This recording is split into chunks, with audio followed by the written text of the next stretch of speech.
Usually from this table you are going to get which are the constituent particles, ಯಾವ type bonding ಅದ ಅಂತ ಕೇಳ್ಬೋದು, examples ಕೇಳ್ಬೋದು, ಮತ್ತು ಫಿಸಿಕಲ್ ಪ್ರಾಪರ್ಟಿ ಮೇಲೆ ಕೇಳ್ಬೋದು. ಕೋವಲೆಂಟ್ ಕ್ರಿಸ್ಟಲ್ಸು ಎಲ್ಲನೂ ಇನ್ಸುಲೇಟರು ಎಕ್ಸೆಪ್ಟ್ ಗ್ರಾಫೈಟ್ ಯಾಕೆ ಕಂಡಕ್ಟಿವಿಟಿ ತೋರಿಸ್ತದೆ ಅನ್ನೋದನ್ನು ಇದು ಒಂದು ಕ್ವಶನ್ಸ್ ಬರ್ತದೆ. Because of it's a typical layer structure. Each carbon sp3 hybridised ಇರೋದ್ರಿಂದ sp3 ಅಂತಂದರೆ ಒಂದು ಕಾರ್ಬನ್ ಐಟಮ್ 3 ಬಾಂಡ್ ಫಾರ್ಮ್ ಮಾಡ್ತದೆ.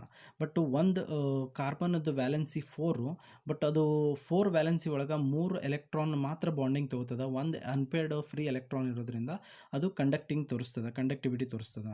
So this way they may ask you the questions. ಯಾರು ಮಾಲಿಕ್ಯುಲರ್ ಕ್ರಿಸ್ಟಲ್ಸ್ ಒಳಗೆ usually polar molecular crystals, molecules polar ಇತ್ತು. HCl ನಾವು ಸೊಲ್ಯೂಷನ್ದೊಳಗೆ ನೋಡಿವಿ. ಅದನ್ನೇನಾದರೂ solid state ಮಾಡಿದ್ರೆ ಅಂದರೆ ಅದು ಪೋಲಾರ್ ಮಾಲಿಕ್ಯುಲರ್ ಸಾಲಿಡ್ ಆಗ್ತದೆ. ಯಾವ ಪೋಲಾರ್ ಮಾಲಿಕ್ಯುಲರ್ ಸಾಲಿಡ್ ಅಥವಾ ಇಂಟ್ರಾಕ್ಷನ್ ಯಾವ್ದು ಇರ್ತದೆ ಅದರೊಳಗೆ ಡೈಪೋಲ್ ಇಂಟ್ರಾಕ್ಷನ್ ಇರ್ತದೆ. ಯೂಶಲಿ ಇದನ್ನು ನೀವು ಗೇಸಿಯಸ್ ಸ್ಟೇಟ್ ಒಳಗೆ ಕಲ್ತೀರಿ first year, states of matter. ಅದೇ ರೀತಿ ಅದ ಇದು. ಏನಾದರೂ ನಾನ್ ಪೋಲಾರು ಅಂತಂದರೆ ಕಾರ್ಬನ್ ಡೈಆಕ್ಸೈಡು, ಮೀಥೇನು ಇವೆಲ್ಲ ತೊಗೊಂಡ್ರಂದರೆ ಅವಕ್ಕರ ನಡಕ್ಕೆ ಡಿಸ್ಪರ್ಷನ್ ಫೋರ್ಸ್ ಇರ್ತದೆ. ಅಲ್ಲಿ ಮಾಲಿಕ್ಯೂಲ್ಸ್ನೇ ನಾನ್ ಪೋಲಾರ್ ಮಾಲಿಕ್ಯೂಲ್ಸ್ನೇ constituent particles. Starch, sucrose, ice ತೊಗೊಂಡ್ರು ಅಂತಂದರೆ ಅಲ್ಲಿ ಹೈಡ್ರೋಜನ್ ಬಾಂಡಿಂಗ್ ಇರ್ತದೆ. ಸೊ ಅಲ್ಲಿ ಯಾವಪ್ಪ ಅಂತಂದ್ರೆ ಮಾಲಿಕ್ಯೂಲ್ಸ್ನೇ ಹೈಡ್ರೋಜನ್ ಬಾಂಡೆಡ್ ಮಾಲಿಕ್ಯೂಲ್ಸ್ನೇ ಕನ್ಸ್ಟಿಟ್ಯೂಯೆಂಟ್ ಪಾರ್ಟಿಕಲ್ಸ್ ಅಂತ ನಾವು ಹೇಳ್ಬೋದು. ಇನ್ನು ಮೆಟಾಲಿಕ್ ಕ್ರಿಸ್ಟಲ್ಸ್ ಒಳಗೆ mainly they are good conductor of heat and electricity. ಯಾಕಂತಂದರೆ ಸಿ ಆಫ್ ಒಂದು ಕ್ಯಾಟಯನ್ ನಡಕ್ಕೆ ಸಿ ಆಫ್ ಎಲೆಕ್ಟ್ರಾನ್ಸ್ ಇರ್ತದೆ. ಈ ರೀತಿ ಕ್ವಶನ್ಸು ಬರ್ತಿರ್ತದೆ ನಿಮಗೆ. ಈ ಕೂಡ table important. Later on I will send the PDF of all these one. You can just go through that one here. Okay. Now the next synopsis regarding this one here is types of crystalline solid ಆಯಿತು. Schottky and Frenkel defect. Schottky and Frenkel defect ಮೇಲೇನು ಭಾಳಷ್ಟು questions ಬರೋ chances ಇರ್ತದೆ. Examples ಕೇಳ್ಬೋದು Schottky and Frankl ಡಿಫೆಕ್ಟ್ದೊಳಗೆ. ಅಲ್ಲಿ ಇನ್ನೊಂದು ಏನೇನು necessary conditions ಅದ ಸ್ಕಾಟ್ಕಿ ಆ್ಯಂಡ್ ಫ್ರಾಂಕಲ್ ಡಿಫೆಕ್ಟಿಗೆ, ಆ ರೀತಿ ಪ್ರೊಬ್ಯಾಬಲ್ ಕ್ವಶನ್ಸ್ ಇರ್ತದೆ. ಇಲ್ಲಿ ಯಾವಾಗಲೂ ಸ್ಕಾಟ್ಕಿ ಡಿಫೆಕ್ಟ್ ಒಳಗೆ equal number of cationic and anionic vacancy equal ಇರ್ತದೆ, ಈಕ್ವಲ್ ನಂಬರ್ ಆಫ್ ವೇಕೆನ್ಸೀಸ್. ಆಮ್ಯಾಗ large number of vacancies in the lattice lowers the density. ಹಾಗಾಗಿ ಡೆನ್ಸಿಟಿ ಕಡಿಮೆ ಆಗ್ತದೆ ಇಲ್ಲಿ. It is shown by highly ionic compounds. ಒಂದು important ಗೊತ್ತಿರಬೇಕು, highly ionic compound ಯಾವ್ದು ಇರ್ತದೆ ಅದು ಸ್ಕಾಟ್ಕಿ ಡಿಫೆಕ್ಟ್ ಅಂತ ತೋರಿಸ್ತದೆ. ಹೈಲಿ ಅಯೋನಿಕ್ ಕಾಂಪೌಂಡ್ ಅಂತಂದರೆ ಏನು, ಯಾವಾಗಲೂ ಕ್ಯಾಟ್ ಅಯಾನ್ ಸಣ್ಣದು, ಆ್ಯನ್ ಅಯಾನ್ ದೊಡ್ಡದು ಇರ್ತದೆ.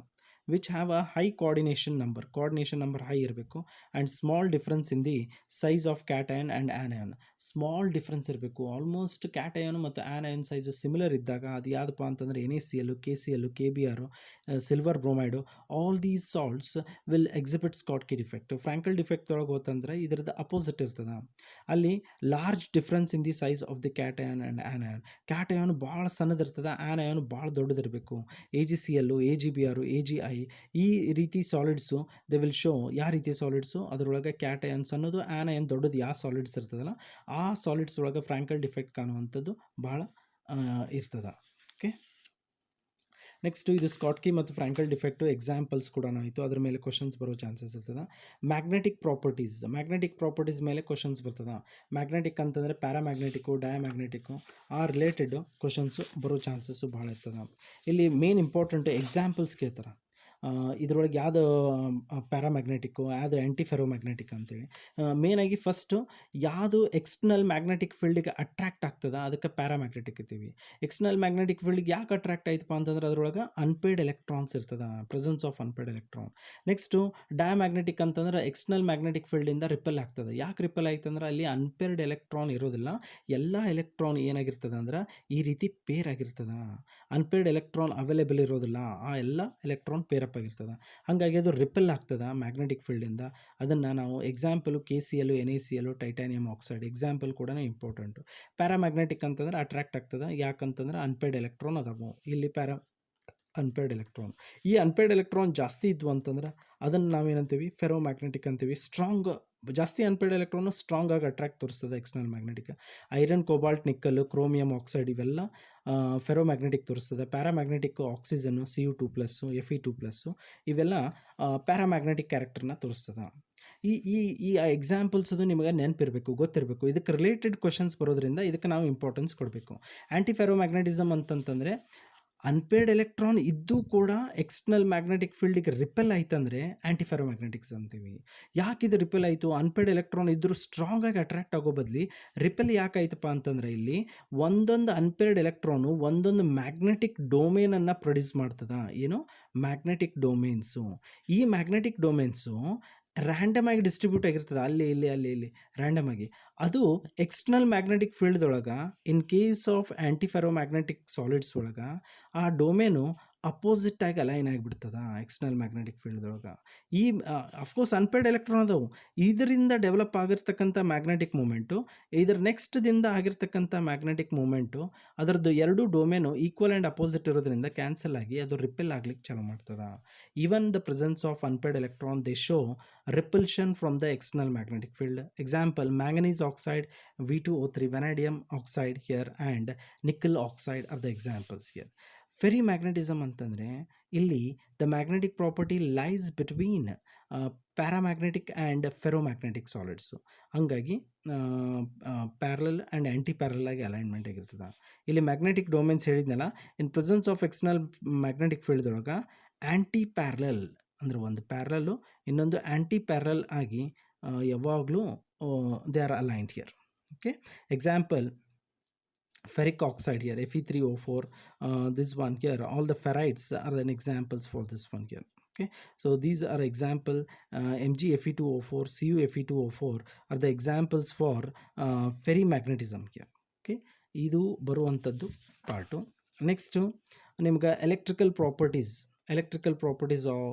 ಸೆಮಿ ಕಂಡಕ್ಟರ್ ಡೋಪಿಂಗ್ ಮೇಲೆ ಕೇಳ್ತಾರೆ. ಯೂಶಲಿ ಎಲೆಕ್ಟ್ರಿಕಲ್ ಪ್ರಾಪರ್ಟೀಸ್ ಅಂತಂದರೆ ನಾವು ಕಲಿಯೋದು ಕಂಡಕ್ಟರ್ಸು, ಆಮ್ಯಾಗ insulators, in between those two semi conductor ಅಂತ ಬರ್ತದೆ. ಸೆಮಿ ಕಂಡಕ್ಟರ್ ಒಳಗೆ ಎರಡು ಟೈಪು, ಇಂಟ್ರೆನ್ಸಿಕ್ಕು ಮತ್ತು ಎಕ್ಸ್ಟೆನ್ಸಿಕ್ ಅಂತೇಳಿ ಬರ್ತದೆ. ಅಲ್ಲಿ ಡೋಪಿಂಗ್ ಮಾಡೋದ್ರಿಂದ ಇಂಟರ್ನಲಿ ಮ್ಯಾಗ್ನೆಟಿಕ್ ಅಂದರೆ ಇಂಟರ್ನಲಿ ಅದು ಕಂಡಕ್ಟಿಂಗ್ ಪ್ರಾಪರ್ಟಿ ಡೆವಲಪ್ ಮಾಡ್ತಂದ್ರೆ ಅದು ಇಂಟರ್ನಲಿ ಡೆವಲಪ್ ಮಾಡ್ಕೊತದೆ. ಇಂಟರ್ನಲಿ ಡೆವಲಪ್ ಆಗಲಿಲ್ಲ ಅವಾಗ ನಾವು ಎಕ್ಸ್ಟರ್ನಲ್ ಇಂಪ್ಯೂರಿಟಿ ಆ್ಯಡ್ ಮಾಡೋದಕ್ಕೆ ನಾವು ಡೋಪಿಂಗ್ ಅಂತೀವಿ. ಯಾಕೆ ಡೋಪ್ ಮಾಡ್ತೀವಿ, ಎಕ್ಸ್ಟರ್ನಲಿ ಯಾಕೆ ಇಂಪ್ಯೂರಿಟಿನ ಆ್ಯಡ್ ಮಾಡ್ತೀವಿ ಅಂತಂದ್ರೆ in order to exhibit the conductivity here. So therefore doping ಅಂತೀವಿ ಅದಕ್ಕೆ. Even on doping we are going to take extrinsic semi conductor externally dope ಮಾಡೋದ್ರಿಂದ ಅಲ್ಲಿ ಒಂದು ಕಂಡಕ್ಟಿವಿಟಿ ನೇಚರ್ ಡೆವಲಪ್ ಆಗ್ತದೆ. ಎಕ್ಸ್ಟೆನ್ಸಿಕ್ ಸೆಮಿ ಕಂಡಕ್ಟರ್ದೊಳಗೆ ಮತ್ತು ಎರಡು type, P type, N type. ಅದ್ರ ಮೇಲೆ ಕೂಡ ಕ್ವಶನ್ಸ್ ಬರ್ತದೆ. ಪಿ ಟೈಪ್ ಅಂದರೆ ಏನು, ಸೆಮಿ ಕಂಡಕ್ಟ್ರು. ಎನ್ ಟೈಪ್ ಅಂದರೆ ಹೆಂಗೆ ಫಾರ್ಮ್ ಆಗ್ತದೆ, ಇದ್ರ ಮೇಲೆ ಕ್ವಶನ್ಸ್. ಪಿ ಟೈಪ್ ಅಂತಂದರೆ ಸೊ ಅಲ್ಲಿ due to electron deficient impurities, trivalent impurities ಹಾಕೋದ್ರಿಂದ ಪಿ ಬರ್ತದೆ. ಇಲ್ಲಿ ಇದ್ರ ಮೇಲೆ ಕ್ವಶನ್ಸ್ ಯಾವ ರೀತಿ ಬರ್ತದೆ ಅಂತಂದ್ರೆ, ನಾನು ಸಿಲಿಕಾನನ್ನು ಅಲ್ಯೂಮಿನಿಯಂ ಜೊತೆ ಡೋಪ್ ಮಾಡಿದಾಗ ಯಾವ ಟೈಪ್ ಸೆಮಿ ಕಂಡಕ್ಟರ್ ಸಿಗ್ತದೆ, ಈ ರೀತಿ ನಮ್ಗೆ ಕ್ವಶನ್ಸ್ ಬರೋ ಚಾನ್ಸಸ್ ಇರ್ತದೆ. ಅದನ್ನು ಎಲ್ಲಿ ಕ್ವಶನ್ಸ್ ಬರ್ತದಲ್ಲ ಆ ರೀತಿ ನಾವಾಗ ಹೇಳ್ಕೊತ ಹೋಗ್ತೀನಿ. ಇದು ಸಿನಾಪ್ಸಿಸ್ ಆನ್ ಸಾಲಿಡ್ಸು. ಇದು ನೆಕ್ಸ್ಟ್ ಕ್ಲಾಸ್ ಒಳಗೆ ಇದಕ್ಕೆ ರಿಲೇಟೆಡ್ ಪ್ರಾಬ್ಲಮ್ ಸಾಲ್ವ್ ಮಾಡೋಕ್ಕಿಂತ ಮುಂಚೆ ನೀವೆಲ್ಲನೂ ಇದನ್ನು ನೋಡ್ಕೊಂಡಿರಬೇಕು. ಈ PDF ಫೈಲ್ ಕಳಿಸ್ತೀನಿ. ಇದ್ರ ಜೊತೆಗೆ ನಾವು ಇನ್ನೂ ಎಕ್ಸ್ಟ್ರಾ ಪಾರ್ಟಪ್ಪ ಅಂತಂದ್ರೆ ಇದು ಯೂಶಲಿ JEE ಬರ್ತದೆ, ನೀಟ್ ಮತ್ತು ಎಕ್ಸಾಮ್ಸ್ ಬರೋದಿಲ್ಲ. ಇಲ್ಲಿ ಕೆಲವೊಂದು ಸಾಲಿಡ್ಸದ ಸ್ಟ್ರಕ್ಚರ್ ಕಲಿಬೇಕಾಗ್ತದೆ. NaCl structure, caesium chloride structure ಯಾವ ರೀತಿ ಇರ್ತದೆ, ಅದರ ರೇಷೋ ಏನು, ಇದ್ರ ಮೇಲೆ ಕೂಡ ಒಂದು ಬರೋ ಕ್ವಶನ್ಸ್ ಜಾಸ್ತಿ. ರೇಡಿಯಸ್ ರೇಷೋ ಅಂತ ಅದ ಇಲ್ಲಿ, radius of cation to the radius of anion. ಇದು ಮೊದಲು ಬರ್ತಿತ್ತು, ಈಗ ಅದು NCERT ಬುಕ್ದೊಳಗೆ ಇರೋದಿಲ್ಲ ಅಂತ ಅದಕ್ಕಾಗಿ ಅದನ್ನು ತೆಗೆದಾರ. ಇದ್ರ ಮೇಲೂ ನಾವು ಜಾಮೆಟ್ರಿನ ಪ್ರಿಡಿಕ್ಟ್ ಮಾಡ್ಬೋದು. ಸಾಲಿಡ್ಸದ್ದು ಜಾಮೆಟ್ರಿನ ನಾವು ಎರಡು ರೀತಿ ಪ್ರಿಡಿಕ್ಟ್ ಮಾಡ್ಬೋದು. ಜಾಮೆಟ್ರಿ ಆಫ್ ದ ಯೂನಿಟ್ ಸೆಲ್ದು ಏನು ಜಾಮೆಟ್ರಿ ಇರ್ತದಲ್ಲ ಅದೇ ಜಾಮೆಟ್ರಿ ಕ್ರಿಸ್ಟಲ್ಸ್ಗೆ ಇರ್ತದೆ. ಯೂನಿಟ್ ಸೆಲ್ಗೆ ಯಾವ್ಯಾವ ಜಾಮೆಟ್ರಿ ಇರ್ತದೆ, ಯೂನಿಟ್ ಸೆಲ್ಗೆ ಕ್ಯೂಬಿಕ್ ಅಂದರೆ ಅಯಾನಿಕ್ ಸಾಲಿಡ್ಸ್ ಒಳಗೆ 7 ಬೇಸಿಕ್ ಜಾಮೆಟ್ರಿ ಅದ. ಅಯಾನಿಕ್ ಸಾಲಿಡ್ಸ್ ಒಳಗೆ ಆ 7 ಬೇಸಿಕ್ ಜಾಮೆಟ್ರಿನ 14 ಬೇರೆ ಬೇರೆ ರೀತಿ ಮಾಡಿದರು. ಈ NaCl ಎದ್ರೊಳಗೆ ಅದರ ಜಾಮೆಟ್ರಿ ಏನು, NaClದ್ದು ಅದು ಸಿಂಪಲ್ ಇದು FCC ಒಳಗೆ ಬರ್ತದೆ. FCC ಒಳಗೆ ಯಾಕೆ ಬರ್ತದೆ, ಅದ್ರದ್ದು NaClದ್ದು ಎಕ್ಸ್ರೇ ಸ್ಟಡಿ ಮಾಡಿದಾಗ ಅದ್ರದ್ದು ಏಜ್ ಲೆಂತ್ ನೋಡಿದಾಗ ಅದ್ರದ್ದು ಯೂನಿಟ್ ಸೆಲ್ಲು FCC ಅದ. FCC ಇದ್ದಾಗ ಅದರ ಪ್ರಕಾರ ನಾವು ಅದನ್ನು ಎಕ್ಸ್ರೇ ಡಿಫ್ರಾಕ್ಷನ್ ಸ್ಟಡೀಸ್ ಪ್ರಕಾರ ನೋಡಿದಾಗ ಅದರದ್ದು ಯೂನಿಟ್ ಸೆಲ್ಲು FCC ಅಂದರೆ ಯೂನಿಟ್ ಸೆಲ್ ಕ್ಯೂಬಿಕ್ ಅದ. ಲ್ಯಾಟಿಸ್ ಪಾಯಿಂಟು 14 ಅದು ಒಂದು ಯೂನಿಟ್ ಸೆಲ್ದೊಳಗೆ. ಅದ್ರ ಮೇಲೆ ಅದಕ್ಕೆ ಜಾಮೆಟ್ರಿ FCC ಜಾಮೆಟ್ರಿ ಅದ ಅಂತ ನಾವು ಹೇಳ್ಬೋದು. ಅಂದ್ರೆ ಕ್ಯೂಬಿಕ್ದೊಳಗೆ HCP ಆರ್ CCP ಜಾಮೆಟ್ರಿ ಅಂತ ನಾವು ಹೇಳ್ಬೋದು. ಈ ರೀತಿ ಜಾಮೆಟ್ರಿನ ಆ ರೀತಿ ಕಂಡುಹಿಡಿಬೋದು ಯೂನಿಟ್ ಸೆಲ್ ಮೇಲೆ. ಅಥವಾ ಅದರದ್ದು ನೆಕ್ಸ್ಟಪ್ಪ ಅಂತಂದ್ರೆ ಇಲ್ಲಿ ಇನ್ನೊಂದು ರೇಡಿಯಸ್ ರೇಷಿಯೋ ಮೇಲೆ ಕೂಡ ನಾವು ಜಾಮೆಟ್ರಿನ ಕಂಡುಹಿಡಿಬೋದು. ಕೋಆರ್ಡಿನೇಷನ್ ನಂಬರ್ ಜಾಮೆಟ್ರಿ ಇದ್ರ ಮೇಲೆ ಅಷ್ಟೇನು ಬರೋದಿಲ್ಲ. ಈಗ ಈ ಸ್ಟ್ರಕ್ಚರ್ಸ್ ಕೆಲವು ನೆನ್ಪಿಟ್ಕೋಬೇಕು, cesium chloride structures. Later on I'll upload this one here, just go through some points are there. So if you don't understand, you just message me, I'll explain these also here. Just go through this one, very very simple way are there. But as I told you, I've taken it as a last part here because of not that much important. So this is about the synopsis. Any other part, any part it need to be explained, I'll explain it here. In the next class, I'm going to start with the numericals here. This is regarding the synopsis based on solids here. Okay. Thank you.